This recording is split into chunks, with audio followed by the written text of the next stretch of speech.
السلام علیکم ورحمۃ اللہ وبرکاتہ۔ نحمدہ ونصلی علی رسولہ الکریم، اما بعد فاعوذ باللہ من الشیطان الرجیم، بسم اللہ الرحمن الرحیم۔ آج اللہ تعالیٰ کی توفیق سے ہم دوسرا پارہ شروع کریں گے۔ سیقول السفہاء من الناس ما ولاہم عن قبلتہم التی کانوا علیہا قل للہ المشرق والمغرب یہدی من یشاء الی صراط مستقیم۔ حضرت براء بن عازب رضی اللہ تعالیٰ عنہ بیان کرتے ہیں کہ نبی صلی اللہ علیہ وسلم جب ہجرت کر کے مدینہ آئے تو 16 یا 17 مہینے بیت المقدس کی طرف منہ کر کے نماز پڑھی۔ پھر آپ صلی اللہ علیہ وسلم کو بیت اللہ کی طرف منہ کر کے نماز پڑھنے کا حکم ہوا۔ تو اس پر یہودیوں نے، منافقین نے اور مشرکین نے اعتراض کیے۔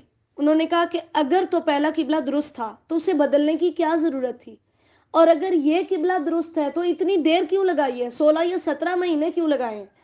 تو اللہ تعالیٰ نے اس کو جواب دیا کہ یہ بے وقوفی کی وجہ سے ایسی باتیں کر رہے ہیں۔ مشرق یا مغرب کی کوئی حیثیت نہیں ہے، ان کی طرف منہ کرنا صرف ایک ثواب ہے، اور وہ اس لیے اصل جو ہے وہ اللہ تعالیٰ کے حکم کی فرما برداری ہے، کیونکہ مشرق و مغرب دونوں کا مالک اللہ ہے، وہ جہاں چاہے تمہیں موڑ دے۔ تو اللہ تعالیٰ نے فرمایا میں جسے چاہتا ہوں سیدھے راستے کی طرف ہدایت دیتا ہوں۔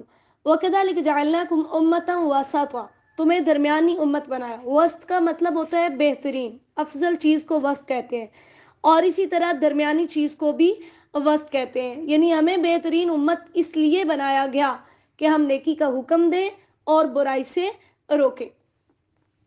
اس کے بعد ہمیں اللہ تعالیٰ نے لوگوں پر گواہ بنایا ہے، ٹھیک ہے۔ اس میں 3 طرح کی گواہی جو ہے اس کا تذکرہ ہے۔ پہلی گواہی تو یہ ہے کہ نبی صلی اللہ علیہ وسلم گواہی دیں گے کہ انہوں نے صحابہ تک حق کا پیغام پہنچایا، پھر صحابہ جو ہے وہ تابعین پر گواہی دیں گے، اور اسی طرح امت کا ہر آنے والا طبقہ ایک دوسرے کے بارے میں گواہی دے گا، ٹھیک ہے۔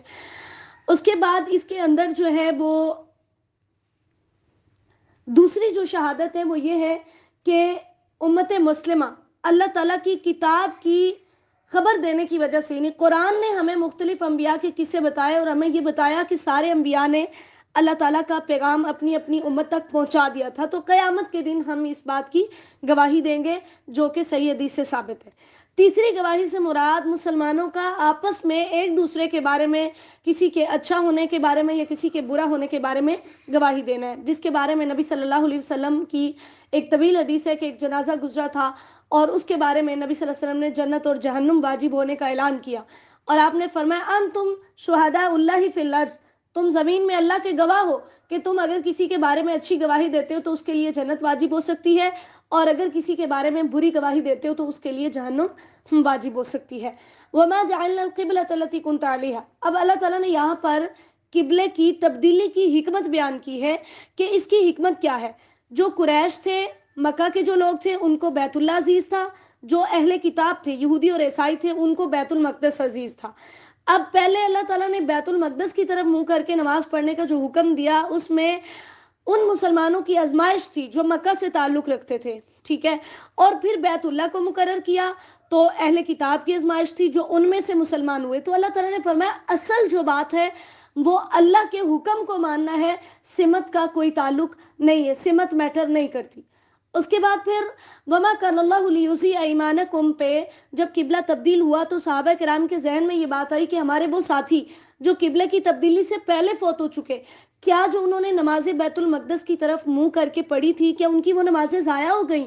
تو اللہ تعالیٰ نے فرمایا ایسا نہیں ہے، اللہ تعالیٰ تمہارے ایمان کو ضائع نہیں کرتا، کیونکہ ہم نے کل بھی پڑھا کہ ایمان 3 چیزوں کا نام ہے: دل سے تصدیق، زبان سے اقرار، اور اپنے اعضاء کے ساتھ عمل بھی کرنا۔ یعنی صحابہ کرام کو جو ایمان وہ لائے تھے اس کے تقاضوں کو پورا کرتے ہوئے انہوں نے اللہ تعالیٰ کے احکامات کے مطابق زندگیاں بسر کی، نمازیں پڑھی، تو اللہ تعالیٰ نے فرمایا وہ ضائع نہیں ہوں گی، کیونکہ تب میں نے حکم ہی نہیں دیا تھا، ٹھیک ہے۔ قد نرا تقلب وجهك في السماء، اب یہاں سے اس خواہش کا تذکرہ ہے جو رسول اللہ صلی اللہ علیہ وسلم کرتے تھے قبلے کے تبدیل ہونے کے لیے۔ آپ صلی اللہ علیہ وسلم کا بہت دل کرتا تھا اور بار بار آسمانوں کی طرف اپنے چہرہ مبارک کو اٹھا اٹھا کر دیکھتے تھے کہ کیا ابھی اللہ تعالیٰ کا ہو سکتا ہے حکم آ جائے اور اللہ تعالیٰ قبلے کی تبدیلی کا حکم دے دے۔ تو آخر کار اللہ تعالیٰ نے نبی صلی اللہ علیہ وسلم کی اس خواہش کو پورا کیا اور قبلے کی تبدیلی کا حکم دیا۔ ابن عمر رضی اللہ تعالیٰ عنہ فرماتے ہیں کہ لوگ مسجد قباء کے اندر صبح کی نماز پڑھ رہے تھے کہ ان کے پاس ایک ساتھی آئے اور اس نے آ کے کہا کہ آج رات نبی صلی اللہ علیہ وسلم پر قرآن اترا ہے اور آپ کو کعبہ کی طرف منہ کر کے نماز پڑھنے کا حکم دیا گیا، لہٰذا تم بھی اس کی طرف منہ کر لو۔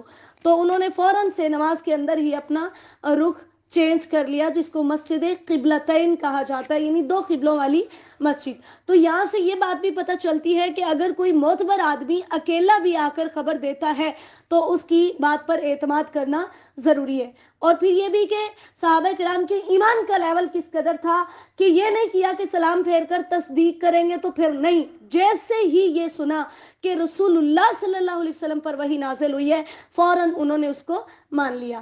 وَحَيْثُ مَا كُنْتُمْ فَوَلُّوا وُجُوهَكُمْ شَطْرًا، اس میں سفر کے اندر نفل نماز پڑھنے کا حکم ہے، یا کشتی کے اندر نماز پڑھنے کا حکم ہے، یا حالت جنگ کے اندر نماز پڑھنے کا حکم ہے، یا وہ نمازی جس کو قبلے کی سمت معلوم نہ ہو تو اس کے لیے حکم ہے کہ وہ جہاں چاہے وہ منہ کر سکتا ہے۔ لیکن اگر سفر کے اندر بھی ممکن ہو تو سواری کا رخ نماز شروع کرتے ہوئے قبلہ کی طرف کرنا زیادہ بہتر ہے، لیکن اگر بعد میں پھر پوری نماز کے اندر سواری کا رخ کہیں بھی ہو تو اس کے اندر کوئی حرج نہیں ہے۔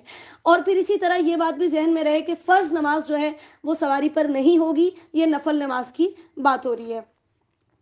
وَلَئِنْ أَتَيْتَ الَّذِينَ أُوتُوا الْكِتَابَ، اب یہاں پر اللہ تعالیٰ نے یہ بات وضاحت کر دی کہ آپ ان کے قبلے کو ماننے والے نہیں، یعنی یہود و نصارہ کے قبلے کو، اور وہ آپ کے قبلے کو ماننے والے نہیں، کیونکہ وہ تو خواہشات کی پیروی کرتے ہیں۔ احوا کہتے ہیں انسانی دل کے اندر جو بات آتی ہے، یعنی ہماری جو خواہش ہوتی ہے، تو اللہ تعالیٰ نے یہاں پر فرمایا کہ اگر آپ ان کی خواہشات کی پیروی کرتے ہیں علم آ جانے کے بعد، یعنی جب اللہ تعالیٰ کا حکم آ جائے اس کے بعد اگر آپ اپنے جی کی بات مانتے ہیں تو یہ ظلم ہے۔ اِنَّكَ إِذًا لَّمِنَ الظَّالِمِينَ، رسول اللہ صلی اللہ علیہ وسلم کو مخاطب کر کے پوری امت کو یہ بات سکھائی گئی کہ اگر کوئی اپنی خواہشات کے پیچھے چل کے دین اسلام میں کوئی کام کرتا ہے تو وہ ظلم ہے، وہ چاہے آپ کے فوتیدگی کے معاملات ہوں، شادی کے معاملات ہوں، یا دین سے ریلیٹڈ کوئی بھی بات ہو جو دین اسلام کے خلاف ہے، وہ کرنے والا ظالم ہے۔ الذین آتیناہم الکتاب یعرفون، یہاں پر اللہ تعالیٰ نے ایک اور بات بیان کی کہ یہ جو نبی صلی اللہ علیہ وسلم کی صفات ہیں، یہ اہل کتاب، یہ یہودی اور عیسائی جس طرح خانہ کعبہ کے سچا قبلہ ہونے کو خوب جانتے ہیں، اسی طرح یہ آپ صلی اللہ علیہ وسلم کی نبوت کو بھی پہچانتے ہیں، کیونکہ ان کی کتابوں کے اندر آپ کی ساری علامات بیان کی گئی تھیں۔ اور جیسے ہی اپنے سگے بیٹوں کو اگر وہ جتنے مرضی بڑے مجمع کے اندر کھڑے ہوں وہ ان کو پہچان سکتے ہیں، اسی طرح یہ اپنے نبی صلی اللہ علیہ وسلم کو بھی یہ پہچانتے ہیں۔ صرف ضد اور عناد کی وجہ سے، ہٹ درمی کی وجہ سے انہوں نے اسلام قبول نہیں کیا تھا۔ تو اللہ تعالیٰ نے فرمایا یہ آپ کے رب کی طرف سے حق ہے، آپ کو ان کی باتوں کے اوپر کوئی پریشان ہونے کی ضرورت نہیں ہے، لہٰذا آپ شک کرنے والوں میں سے شامل نہ ہو۔ اللہ نے آپ کو حکم دیا تو آپ کے لیے یہ لازم ہے کہ آپ بیت اللہ کی طرف منہ کر کے نماز پڑھیں۔ وَلِكُلٍ وِجْهَةٌ، اب یہاں پر اللہ تعالیٰ نے اس بات کا تذکرہ کیا کہ ابراہیم علیہ السلام کا قبلہ اگرچہ خانہ کعبہ تھا، لیکن ان کے بعد آنے والے جو نبی تھے انہوں نے اپنی اپنی مرضی سے ایک ایک سمت جو تھی وہ مقرر کر لی، ٹھیک ہے۔ یہودیوں نے بیت المقدس کو اپنا قبلہ بنا لیا، عیسائیوں نے بیت المقدس کی مشرقی جانب کو اپنا قبلہ بنا لیا۔ اب تمہارے لیے اللہ تعالیٰ نے خانہ کعبہ کو قبلہ بنایا، تو اس بحث کے اندر کوئی فائدہ نہیں ہے کہ کون سی سمت جو ہے وہ افضل ہے۔ اصل چیز جو ہے فاستبقوا الخیرات، وہ نیکیوں کے اندر سبقت کرنا ہے کہ کون ہے جو تم میں سے اللہ اور اس کے رسول کی اطاعت کرتا ہے اور نیکیاں کماتا ہے۔ وَمِنْ حَيْثُ خَرَجْتَ کے اندر دوبارہ سے پھر اللہ تعالیٰ نے جو ہے وہ قبلے کی تبدیلی کے بارے میں بات کی، اور اللہ تعالیٰ نے فرمایا کہ فرض نماز کے اندر جو قبلے کی طرف رخ کرنا ہے وہ جیسے قیام کی حالت میں ضروری ہے ایسا ہی سفر کے اندر بھی ضروری ہے۔ پھر اس سے اگلی آیت میں بھی بار بار اللہ تعالیٰ نے اسی چیز کا تذکرہ کیا، اس کا مقصد کیا تھا، اس کی کچھ حکمتیں ہیں۔ پہلی حکمت تو یہ ہے، یعنی قبلے کی تبدیلی کا جو حکم ہے اس کا بار بار جو اللہ تعالیٰ تذکرہ کر رہے ہیں اس کے اندر کچھ حکمتیں ہیں۔ ایک حکمت تو یہ ہے کہ اللہ تعالیٰ یہ بات ثابت کرنا چاہتے ہیں کہ لوگوں کے پاس تمہارے خلاف کوئی حجت باقی نہ رہے، کوئی دلیل باقی نہ رہے، ٹھیک ہے۔ پھر اسی طرح دوسری اس کے اندر حکمت یہ ہے کہ جب یہ آخری نبی کی شریعت آ چکی تو پہلی جتنی بھی شریعتیں ہیں وہ ختم ہو چکی ہیں، ٹھیک ہے. اور تیسری اس کے اندر حکمت یہ ہے کہ یہ جو اللہ تعالیٰ نے قبلہ تبدیل کیا ہے، اس کا مقصد ہے کہ حق کی طرف تمہاری رہنمائی کی جائے. ٹھیک ہے. تو اللہ تعالیٰ نے فرمایا کما ارسلنا فیکم، یعنی کما کے ساتھ اللہ تعالیٰ نے بتایا کہ جیسے ابراہیم علیہ الصلوۃ والسلام نے جب خانہ کعبہ کو تعمیر کیا، اس کو قبلہ بنایا، تو انہوں نے اللہ تعالیٰ سے دعا کی تھی کہ یا الہی اب اس گھر کو آباد کرنے کے لیے ایک رسول بھی انہی میں سے بھیج. تو اللہ تعالیٰ نے فرمایا اسی طرح ابراہیم علیہ الصلوۃ والسلام کی دعا کو قبول کرتے ہوئے ہم نے اس قبلے کو دوبارہ سے مسلمانوں کے لیے، قیامت تک آنے والی انسانیت کے لیے ایک مرکز بھی بنا دیا، اور ابراہیم علیہ الصلوۃ والسلام کی دعا کو قبول کر کے ایک نبی بھی بھیج دیا. اب یہ نبوت کی، رسالت کی ذمہ داریاں ہیں کہ رسول کی پہلی ذمہ داری ہوتی ہے کتاب کی تلاوت کرنا جو اللہ کی طرف سے نازل ہوتی ہے. دوسری اس کی ذمہ داری ہوتی ہے کہ ان کو کتاب اور حکمت کی تعلیم دینا. حکمت سے مراد نبی کی سنت ہوتی ہے، حدیث ہوتی ہے. اور تیسری چیز ہوتی ہے یعنی ان کو وہ چیز سکھانی ہے آپ میں. اور چوتھی چیز ہے کہ ان کا تزکیہ کرنا، اس کے ذریعے سے ان کو پاک کرنا. پھر اللہ تعالیٰ نے حکم دیا فذکرونی، مجھے یاد کرو، میں تمہیں یاد کروں گا. زبان سے بھی یاد کرنا ہے، دل سے بھی، عمل سے بھی، سارا کچھ اس میں شامل ہے. اور بڑی خوبصورت حدیث ہے، نبی صلی اللہ علیہ وسلم نے فرمایا، حدیث قدسی ہے، اللہ تعالیٰ فرماتے ہیں جو شخص مجھے اپنے دل میں یاد کرتا ہے میں اسے اپنے دل میں یاد کرتا ہوں، اور جو مجھے کسی جماعت کے اندر یاد کرتا ہے میں اس سے بہتر فرشتوں کی جماعت کے اندر اسے یاد کرتا ہوں. پھر اللہ تعالیٰ نے اپنا شکر ادا کرنے کا حکم دیا. یہ شکر بھی زبان سے بھی ادا ہوتا ہے، عمل سے بھی ادا ہوتا ہے. ٹھیک ہے. اور ولا تکفرون، اللہ تعالیٰ نے حکم دیا میری ناشکری نہ کرو، وہ چاہے زبان سے ہو یا عمل سے ہو. یعنی زبان سے تو الحمدللہ کہنا، اور عمل سے اپنے بیٹے کا نام پیران دیتا رکھ دینا. ٹھیک ہے. فلاں کی طرف نسبت کر دینا، فلاں کی طرف نسبت کر دینا، یہ ساری چیزیں کفر کے اندر آتی ہیں. اس کے بعد پھر اللہ تعالیٰ نے جیسے ہی ذکر اور شکر کا تذکرہ کیا، یہاں پر ایک حدیث میں بیان کرنا ضروری سمجھوں گی کہ حدیث میں آتا ہے اللہ تعالیٰ کو اتنا یاد کرو، اتنا یاد کرو، اتنا یاد کرو کہ لوگ تمہیں پاگل کہیں. سبحان اللہ. جیسے یعقوب علیہ الصلوۃ والسلام ہر وقت حضرت یوسف علیہ السلام کو یاد کرتے رہتے، تو ان کے بیٹوں نے کہا تاللہ تفتأ تذکر یوسف حتی تکون حرزا او تکون من الہالکین. اور انہوں نے کہا تاللہ انک لفی ضلالک القدیم، تو بہت دور کی گمراہی میں، یعنی تو نعوذ باللہ دیوانہ ہو چکا ہے کہ ہر وقت ایک ہی بات. تو اللہ کو اتنا یاد کرو کہ لوگ تمہیں پاگل کہیں. اور کیا شان ہے اس انسان کی جو اللہ کی یاد میں پاگل کہلوائے. یا ایھا الذین آمنوا استعینوا بالصبر والصلاۃ. یہاں پر اللہ تعالیٰ نے صبر اور نماز کی تعلیم دی کہ نبی صلی اللہ علیہ وسلم نے فرمایا مومن کا معاملہ بھی عجیب ہے کہ اس کا سارا کام ہی خیر کا ہوتا ہے. جب اسے کوئی خوشی پہنچتی ہے تو شکر کرتا ہے، وہ بھی اس کے لیے بلائی ہے. اور اگر اسے کوئی تکلیف پہنچتی ہے تو صبر کرتا ہے، وہ بھی اس کے لیے بلائی ہے. اللہ تعالیٰ کا ساتھ نصیب ہوتا ہے ان لوگوں کو جو صبر کرتے ہیں. جیسے نبی صلی اللہ علیہ وسلم نے ہجرت کے موقع پر حضرت ابو بکر رضی اللہ تعالیٰ عنہ سے فرمایا تھا لا تحزن ان اللہ معنا، آپ غم نہ کریں، اللہ تعالیٰ ہمارے ساتھ ہے. ٹھیک ہے. اور پھر اسی طرح یہ کہ قبلہ کی جو تبدیلی تھی وہ رجب یا شعبان 2 ہجری کے اندر ہوئی تھی، اور آگے پھر 2 ہجری میں رمضان المبارک کے اندر ہی غزوہ بدر ہوا. تو دونوں کے اندر تھوڑا سا فاصلہ تھا، تو اس لیے اللہ تعالیٰ نے وہ صبر کی، انہیں تلقین کی کہ اس پر جو یہ اعتراضات کریں اس پہ بھی صبر کرو، اور آئندہ جو بھی معاملات زندگی کے اندر پیش آتے ہیں ان کے اندر بھی صبر کرو. پھر جہاد کے اندر جو سب سے بڑی مصیبت پہنچتی ہے وہ جان کا جانا ہوتا ہے. تو اللہ تعالیٰ نے بتایا کہ وہ انسان جو میرے راستے میں اپنی جان قربان کرتا ہے اس کو کبھی بھی مردہ نہ کہو، وہ زندہ ہے. وہ اسی طرح جنت کے اندر عیش و عشرت سے زندگی گزار رہا ہے جس طرح تم دنیا کے اندر ہو. اور پھر اللہ تعالیٰ نے فرمایا کہ انسان کو جب کوئی مصیبت پہنچتی ہے تو اس پر اسے انا للہ و انا الیہ راجعون کہنا چاہیے، کہ اس کے اندر ہمیں اپنے آپ کو یہ سبق ملتا ہے کہ ہم اللہ ہی کی ملکیت ہے اور ہمیں ہر حال میں اسی کے پاس واپس جانا ہے، لہٰذا ہمیں اسی کی رضا پر راضی ہونا چاہیے. ٹھیک ہے. ایسے انسان کو کیا ملتا ہے جو مصیبت کے اندر انا للہ و انا الیہ راجعون پڑھتا ہے؟ اللہ تعالیٰ نے فرمایا اس کو 3 طرح کی نعمتیں ملتی ہیں. ایک تو یہ کہ اولئک علیہم صلوات، ان پر اللہ کی طرف سے مہربانیاں آتی ہیں. نمبر 1 رب کی مہربانیاں ہوتی ہیں. نمبر 2 اللہ تعالیٰ کی بہت بڑی رحمت کا وہ مستحق بنتا ہے. اور نمبر 3 ہم المہتدون، وہ ہدایت یافتہ ہوتے ہیں. اسی طرح قرآن پاک میں اللہ تعالیٰ نے صبر کا ذکر 70 مرتبہ کیا ہے. اور حدیث میں آتا ہے کہ جب کسی مسلمان کو کوئی مصیبت پہنچے تو وہ یہ دعا پڑھے انا للہ و انا الیہ راجعون، اللہم اجرنی فی مصیبتی وخلف لی خیرم منہا، دعائیں آپ کو گروپ میں بھیج دی جائیں گی، آپ وہاں سے لکھ لیجئے گا. تو اللہ تعالیٰ ضرور اس کی اس مصیبت کو ختم کر کے اس کو بہترین بدل عطا کرتے ہیں. ان صفا والمروہ.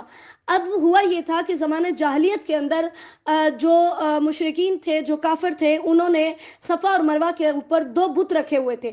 ایک کا نام تھا اساف اور ایک کا نام تھا نائلہ. ان بتوں کا وہ طواف کیا کرتے تھے. تو جب اسلام آیا تو صحابہ کرام نے بھی یہ حرج محسوس کیا کہ اگر ہم صفا مروہ کی صحیح کریں گے، ان کے گرد چکر لگائیں گے، تو کہیں ہمارے دل میں بھی یہ شائبہ نہ آئے، یہ کافر یہ نہ سمجھے کہ ہم بھی انہی بتوں کا طواف کر رہے ہیں. تو اللہ تعالیٰ نے اس غلط فہمی کو دور کیا اور اللہ تعالیٰ نے بتایا ایسا نہیں ہے، بلکہ وہ تو اللہ کی نشانیوں میں سے ایک نشانی ہے، اور جو بھی حج یا عمرہ کرے گا اس کے لیے ضروری ہے کہ وہ صفا مروہ کے گرد چکر لگائے. اور یہ چکر کیوں لگیں گے؟ حضرت ہاجرہ علیہ السلام کی شان کے اندر، ان کی یاد کے اندر اللہ تعالیٰ نے یہ بتایا ہمیں کہ جو میرے راستے میں نکلتا ہے اور اپنا سب کچھ قربان کرتا ہے، میں ایسی شان عطا کرتا ہوں جو میں نے ابراہیم علیہ السلام کے خاندان کو عطا کی. اور پھر اللہ نے یہاں ایک ماں کی تڑپ کو بیان کیا اور ایک ماں کی محبت کو بیان کیا اور اس کے مقام کو بیان کیا کہ ایک ماں کا آپ کی زندگی کے اندر کیا مقام ہے. اللہ تعالیٰ ہم سب کے والدین کو سلامت رکھے، اور جن کے والدین جا چکے اللہ تعالیٰ ان پر اپنی رحمتیں نازل فرمائے.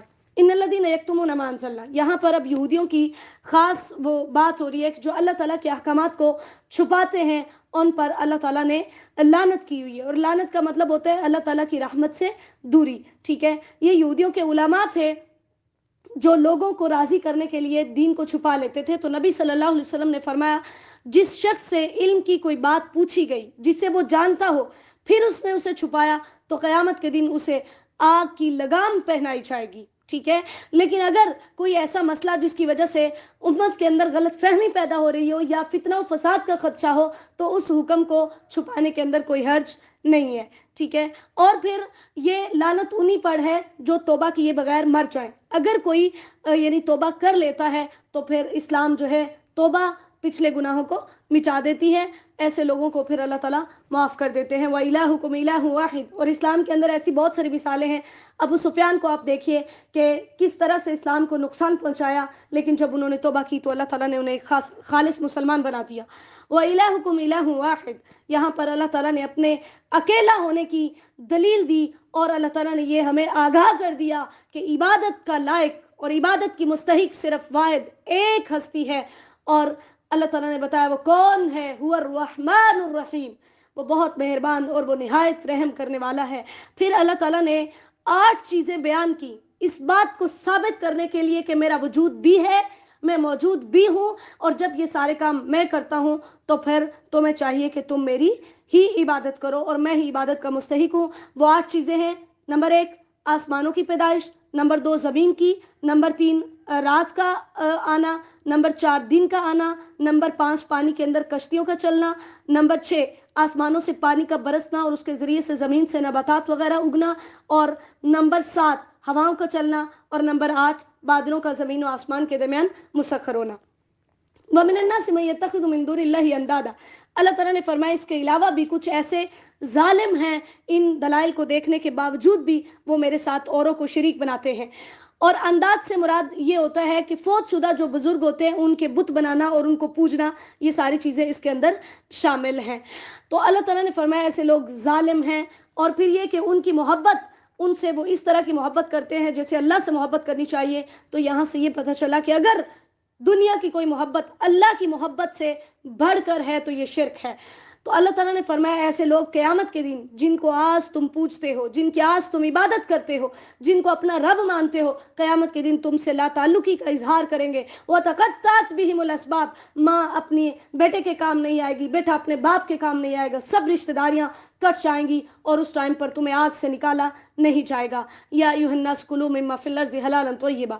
یا ایھا الناس کے ساتھ دوسری مرتبہ اللہ تعالیٰ نے یہاں پر خطاب کیا اور حکم دیا کہ جو پاکیزہ چیزیں ہیں ان کو تم کھاؤ. اور نبی صلی اللہ علیہ وسلم نے فرمایا جس نے وہ نماز پڑھی جو ہم پڑھتے ہیں، اور اس نے اس قبلے کی طرف رخ کیا جس کی طرف ہم نے رخ کیا، اور اس نے ہمارا ذبیحہ کھایا، وہ مسلمان ہے.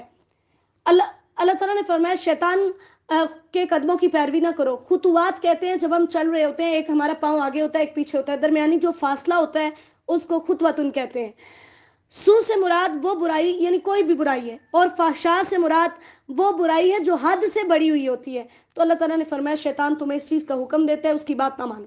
پھر اس کے بعد ایک بہت اہم بات ہے کہ جب مشرکین کو کہا جاتا ہے کہ دین اسلام قبول کر لو, تو وہ کہتے ہیں کہ ہم تو وہی مانیں گے جو ہمارے آباء و اجداد نے کہا. آج بھی جتنی بدعات ہیں, جتنی گمراہی ہیں, صرف اس بات کی بنیاد پر ہے کہ ہماری فیملی کرتی ہے, ہمارے ماں باپ کرتے تھے, ہمارے بڑے کرتے تھے, لہٰذا اسی کی پیروی کے اندر ہم بھی وہ کرتے آئے ہیں, ہمارا اپنا کوئی دماغ کام نہیں کرتا. اور یاد رکھیے قیامت کے دن ہماری فیملی, ہماری برادری, ہمارے رشتہ دار کوئی کام نہیں آئے گا. خدا را اپنے آباء و اجداد کے دین کو چھوڑیے اور اپنی اصلاح کیجئے اور اس دین کی طرف پلٹیے. خود قرآن پڑھیے کہ اللہ تعالیٰ نے قرآن میں کیا فرمایا.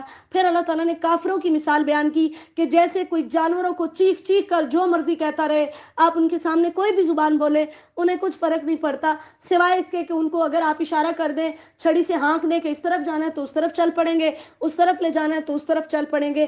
ان کافروں کا بھی یہی حال ہے اور ان گمراہ لوگوں کا بھی یہی حال ہے, بدعت پرستوں کا بھی یہی حال ہے کہ آپ ان کے سامنے جتنا مرضی دین اسلام بیان کریں ان کے دماغوں پر کوئی اثر نہیں ہوتا. پھر اللہ تعالیٰ نے دوبارہ حکم دیا کلوا من طیبات, پاکیزہ چیزیں کھاؤ, یعنی جو حلال چیزیں ہیں ان کو تم کھاؤ, کیونکہ جو حرام کھاتا ہے صحیح حدیث کے مطابق اس کی دعا قبول نہیں ہوتی.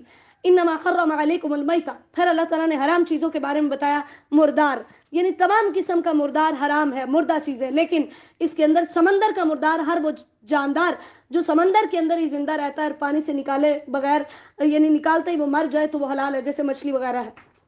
اسی طرح خون, یعنی سارے خون جو ہیں وہ حرام ہیں, لیکن ٹڈی جو ہے وہ ٹڈی اور تلی یہ دونوں حلال ہیں. اسی طرح سور کا گوشت حرام ہے, اور ہر وہ چیز جو غیر اللہ کے نام پر پکائی جائے, وہ عید میلاد النبی کا کھانا ہو, وہ محرم کے اندر کنڈے پکے, وہ رجب کے کھانے ہو, وہ سفر کے کھانے ہو, وہ جمعرات کا کھانا ہو, وہ 11ویں ہو, 12ویں ہو, 13ویں ہو, وہ کچھ بھی ہو, وہ سب کچھ حرام ہے. اللہ تعالیٰ نے فرمایا جو میری کتاب کو چھپاتے ہیں, یہ یہودیوں کے علماء کے بارے میں نازل ہوئی تھی کہ جو صرف دنیا لینے کی خاطر اللہ کے احکامات کو چھپاتے تھے. اللہ نے فرمایا ایک تو یہ کہ اس کے ذریعے سے جو دولت کما رہے ہیں اپنے پیٹوں میں جہنم کی آگ بھر رہے ہیں. نمبر 2, اللہ تعالیٰ قیامت کے دن ان سے بات نہیں کرے گا. نمبر 3, اللہ تعالیٰ ان کو پاک نہیں کرے گا. اور نمبر 4, ان کے لیے دردناک قسم کا عذاب ہوگا, کیونکہ حق آنے کے بعد انہوں نے اس میں مخالفت کی تھی.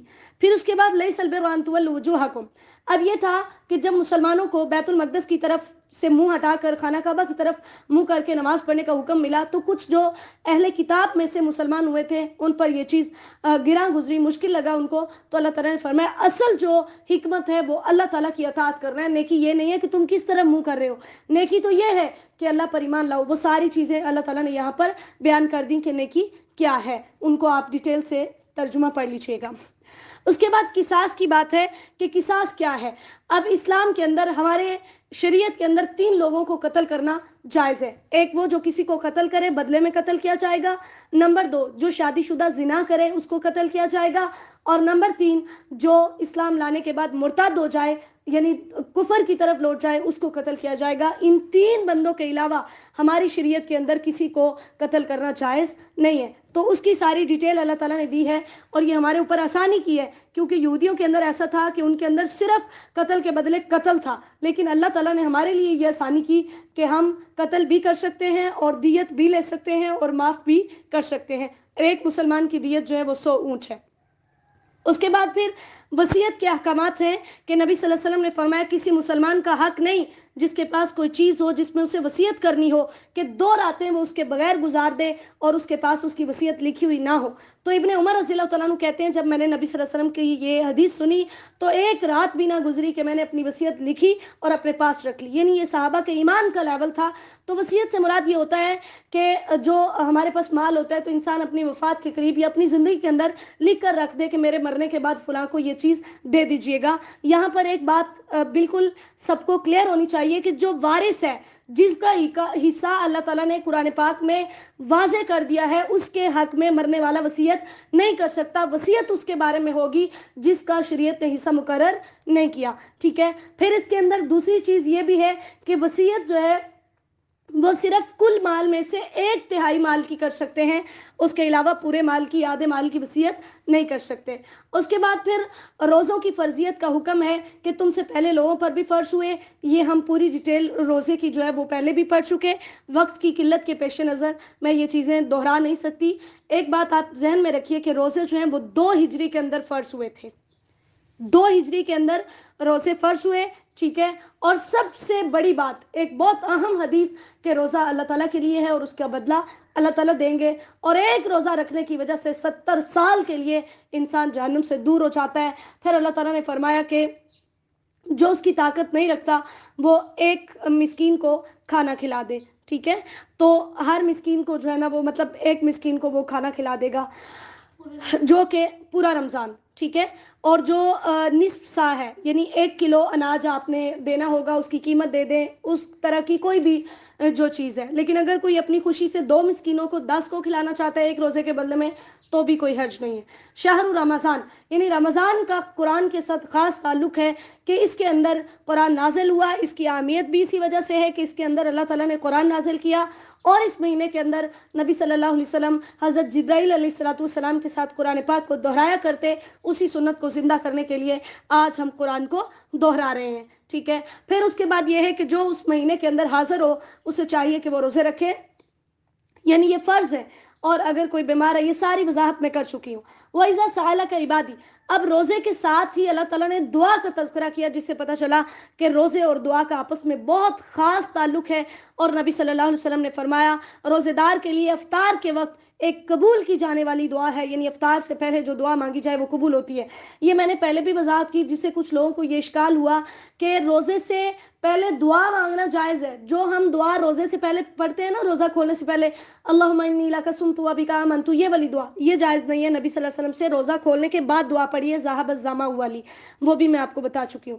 فلیستجیبوا لی، اللہ تعالیٰ نے دعا کی قبولیت کے سلسلے میں 2 حکم دیے ہیں۔ اگر کوئی انسان چاہتا ہے کہ وہ اس کی دعا قبول ہو تو اسے چاہیے کہ ایک تو وہ میری باتیں قبول کرے، میں جو احکامات اس کو عمل کرنے کے لیے دیے ہیں وہ ان پر عمل کرے، اور دوسرا جو کام وہ کرے وہ یہ ہے کہ وہ مجھ پر ایمان لائے۔ اور نبی صلی اللہ علیہ وسلم نے یہ بھی فرمایا ایک حدیث میں کہ دعا کے اندر جلدی نہ کی جائے، یعنی کوئی انسان دعا کرے اور کہے میری تو دعا قبول ہی نہیں ہوتی اور تھک کر دعا کرنا ہی چھوڑ دے، ایسا جائز نہیں ہے۔